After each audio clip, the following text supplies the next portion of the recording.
Okey, ni salah satu lagi motor saya minat ni. Dia macam Triumph Street. Morini. Semua Morini. Exhaust. Ada kunci dia. Meter dia semua. Ada tapi tak bagi. Dia keyless ke? Oh ni lah, ada. Buka hidup tak tak? ada. Dah, tak hidup. Dah hidup. Ada. Meter dia. Lambat sikit ah. Oh. Mana ada orang dia? Tanya. Betul lah. Boleh start dia. Cuba lampu depan dia. Double signal. Ya. Dia macam straight tu. Pas.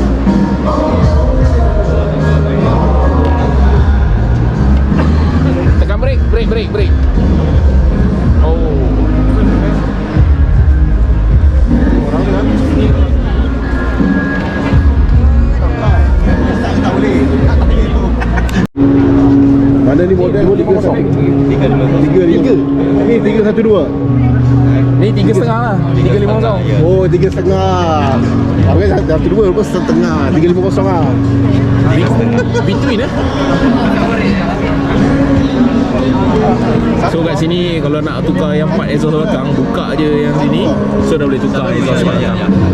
Satu biscuit tu. Dah ada dalam market ke? Jual? Yang ni belum future part.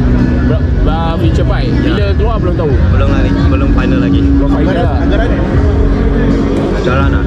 Agak 20. 20 lebih.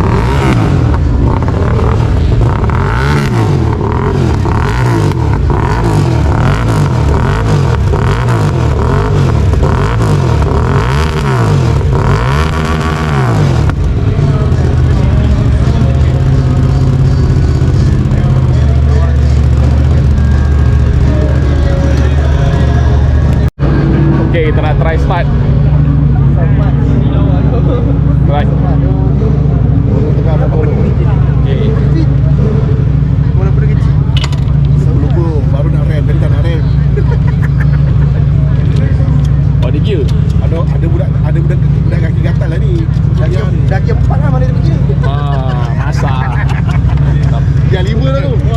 Dia kata macam Triumph Street tu. Ni lawa kemas. Dia kecil sikit kan. Ya, dia macam Triumph Street tu, nampak cantik tu. Ini kalau aku ni mesti tukar rim je.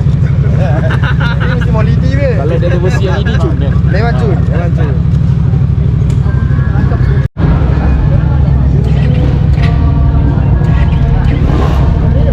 Oi, ini memang kena tukar exhaust. Tak boleh, tak sedap.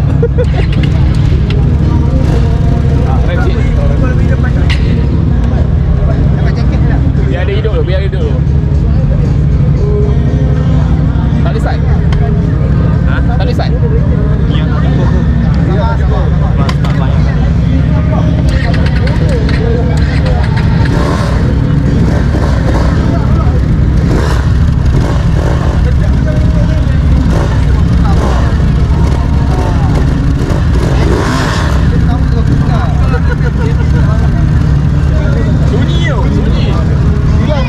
Dengan punya motor depan.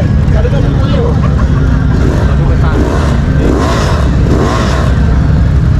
Tapi padat lah. Padat. Buka itu okey ah. Tak apa, dia bagi claim kat bawah tu. Buka tu. Dia dah siap lah. Dia dah siap bagi ah. Dia dah siap buka. Dia dah bagi lah. Tinggal buka. Market. Buka. Okey. Okey bukan dari situ.